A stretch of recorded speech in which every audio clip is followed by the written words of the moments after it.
Muito bem. Prometemos que agora nós iríamos falar sobre a união conjugal, né, que Deus prepara para que o homem e a mulher pudessem viver em comunhão, em união. Então, pelo relato ou pela sequência do relato bíblico, a gente vê que Deus criou o homem, havia criado os animais e criou o homem nomeia todos esses animais viventes. Deus estabelece a ordem inicial, que eu disse na aula passada, sobre cultivar e guardar o Éden. E agora a Bíblia diz que, e viu Deus que o homem estava sozinho. E Deus diz uma frase linda. Essa frase de Deus não ecoou como verdade apenas no Éden. Essa frase de Deus ecoa como verdade absoluta até os dias de hoje. Disse Deus: não é bom que o homem esteja só.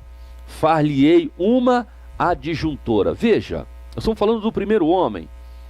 Deus está criando um ser humano que tem a dependência de viver em sociedade. E a primeira sociedade que Deus cria para o homem não é uma cidade, não é um país. A primeira sociedade que Deus cria para esse homem é um relacionamento conjugal.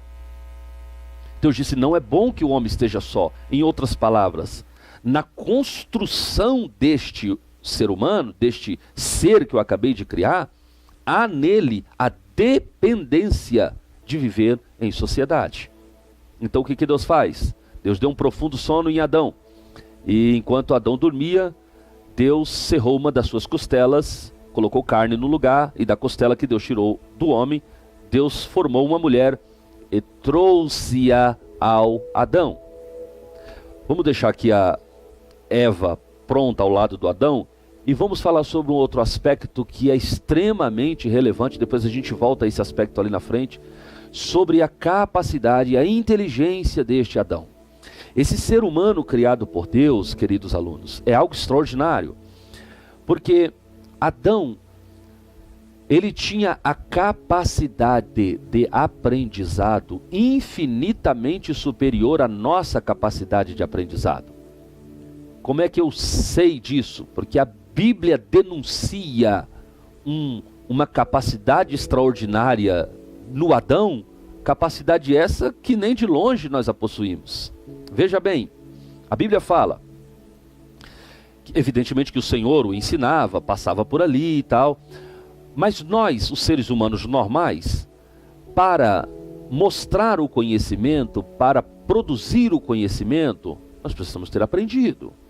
É impossível eu manifestar algum tipo de conhecimento sem ter aprendido esse conhecimento antes, ter tido essa informação antes.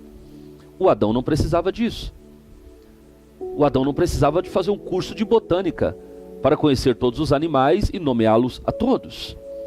Agora o mais interessante é quando Adão acorda. Agora vamos voltar lá ao aparecimento de Eva ao lado do primeiro homem. Quando Adão se levanta, ele acorda do sono que Deus lhe deu, ele vê uma mulher ao seu lado. E normalmente esse texto é um texto que muitos pastores, já vi muita gente boa, ministrando casamentos e dizendo as palavras como se fosse Deus. E disse Deus: esta é agora ossos dos teus ossos, carne da tua carne, será chamada varoa. Não foi isso que aconteceu. O texto, se você ler com cuidado, quando do aparecimento de Eva, o texto vai mostrar algo tremendo, diferente. Veja bem, então o Senhor fez, capítulo de número 2 do livro do Gênesis, o Senhor Deus fez cair um sono profundo, pesado sobre Adão, e este adormeceu, tomou uma das suas costelas, colocou carne em seu lugar, e da costela que o Senhor tomou do homem, formou a mulher e trouxe-a ao Adão. E disse Adão, versículo de número 23 do capítulo de número 2, não é Deus que está dizendo, é Adão. O interessante que em nenhum momento o texto bíblico mostra que Deus deixou ali, formou Eva, deixou um bilhete dizendo: olha, isso aí eu tirei das suas costelas, fiz uma mulher, ela é a esposa, ela é a fêmea, e deu lá um manual de instrução de como ele deveria se relacionar com aquela mulher. Não, pelo contrário, Deus apenas deixa a mulher. Quando Adão acorda, Deus não está em cena. Só está Adão e Eva. Quando Adão a vê, ele não intui que aquela mulher tenha saído da sua costela. Ele sabe que aquela mulher saiu das suas costelas. Ele disse assim, e disse Adão, esta é agora ossos dos meus ossos e carne da minha carne. Portanto, será chamada varoa, porque foi tomada de mim. E continua dizendo, portanto, deixará o homem, o seu pai e a sua mãe, e apegar-se-á à sua mulher, e serão ambos uma só carne. Olha que interessante. O Adão está produzindo um tipo de conhecimento aqui, que ele nunca tinha tido acesso a esse conhecimento. Ora, ele nunca tinha visto uma mulher na vida. Ele não tinha tido um manual de instrução de Deus de onde aquela mulher tinha saído, de como tinha acontecido. Ele simplesmente acordou. Não estava doendo uma cirurgia em Adão para que ele pudesse apalpar e dizer, está me faltando uma costela. Bom, se está uma mulher aqui, ela tem ossos, deve ter vindo. Não. Adão tinha um conhecimento, tinha acesso a um conhecimento de Deus que nós não temos. Veja bem, eu costumo usar um exemplo bem atual para que você compreenda. A mente de Adão, ela estava conectada à mente de Deus. Portanto, o conhecimento que tinha na mente do homem, ela vinha de um computador central, que é a mente de Deus. Só para que você compreenda, ok? Então Deus distribuía o seu conhecimento com Adão. E Adão, diferente de mim, que preciso aprender para passar o conhecimento, Adão tinha conhecimento sem nunca ter precisado aprender. Então não é de todo errado quando alguém diz que, e disse Deus, esta é agora ossos dos meus ossos e carne da minha carne. Porque o que Adão estava dizendo, na verdade, era algo que vinha de Deus. Porque ele tinha acesso à mente de Deus. O homem foi criado para ter acesso à mente de Deus. Infelizmente, o pecado de Adão fez com que a mente de Deus, ou essa conexão direta da mente do homem com a mente de Deus, ela foi tirada. Ela não existe mais. Capítulo 6, Deus disse, não contenderá. Essa expressão está mal interpretada, não contenderá. Não, vou usar um verbo que é mais fiel. Não vai interagir mais, disse Deus, a minha mente com a mente do homem. Porquanto o homem agora é finito, porque o homem agora é carne. Depois que o homem peca, as gerações se juntam e o pecado ficou generalizado na terra. Hoje o homem, ele tem acesso, vez por outra, à mente de Deus. Quem já não recebeu alguma mensagem de Deus, algum profeta de Deus, que não te conhece, não tem a menor ideia de quem você é, e de repente ele vem, começa a orar, e Deus começa a revelar aspectos da sua vida, das quais você não tinha a menor ideia daquele homem ter acesso àquela informação que era só tua e de Deus. Mas agora aquele profeta está lhe dizendo exatamente isso. Por que isso acontece, pastor?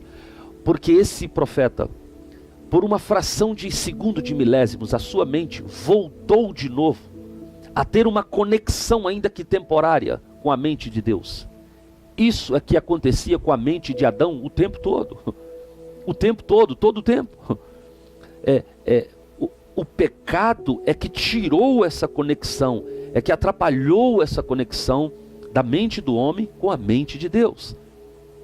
Por isso que as relações humanas, veja, Adão está falando ali sobre sogra, sogro. Adão está estabelecendo ali as bases de um casamento sólido, e essas bases existem até o dia de hoje. Veja, ele disse assim, deixará o homem, o pai e a mãe. Adão não tinha pai, pelo menos humano. Assim deixará o homem, o pai e a mãe, unir-se-á a sua mulher e serão ambos uma só carne. Ele está estabelecendo que uma vez que o homem casa, o homem se une à mulher, desvincula-se daquele primeiro núcleo familiar que era o seu pai e a sua mãe, cria um novo núcleo familiar independente do núcleo familiar do pai e da mãe. E só assim esse homem poderá viver bem e as células familiares poderão viver bem. Esse tipo de informação que o Adão tinha era uma informação que veio da mente de Deus. Então, dentro da antropologia bíblica, o Senhor Deus está abrindo espaço para que o Adão ele tenha acesso à mente de Deus. E para concluir, o Senhor criou o casamento primitivo. Era um casamento monogâmico, indissolúvel e heterossexual. É bíblico isso, não é questão de conceitos e preconceitos, nada disso, é bíblico isso. E se nós acreditamos que a antropologia é bíblica, porque a matriz criacionista, ela é muito mais antiga, verdadeira, aceita, e é a verdade poderosa de Deus, muito mais do que a matriz científica, né, que é evolucionista. Então nós acreditamos na matriz bíblica, criacionista. E na matriz criacionista, o casamento primitivo foi criado para ser, primeiro, monogâmico. Um homem para uma mulher para um homem. Poucas gerações depois, os homens quebraram o princípio da monogamia do casamento. Lameque, portanto, tinha 2 mulheres. O casamento foi criado por Deus para ser indissolúvel, e serão ambos uma só carne. Quando morreu um, tem que morrer o outro. E o casamento, por último, era heterossexual. Uma mulher para um homem para uma mulher.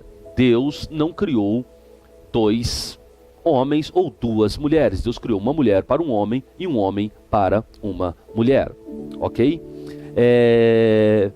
A princípio é este pedaço que eu quero falar para vocês, e logo ali na nossa próxima aula nós vamos falar sobre a sociedade adâmica, como viviam, como se reproduziam aquela geração, como se organizavam sociologicamente, criação de cidades e outras tantas. Será o tema da nossa próxima aula. Eu espero você lá. Deus abençoe a sua vida, em nome de Jesus.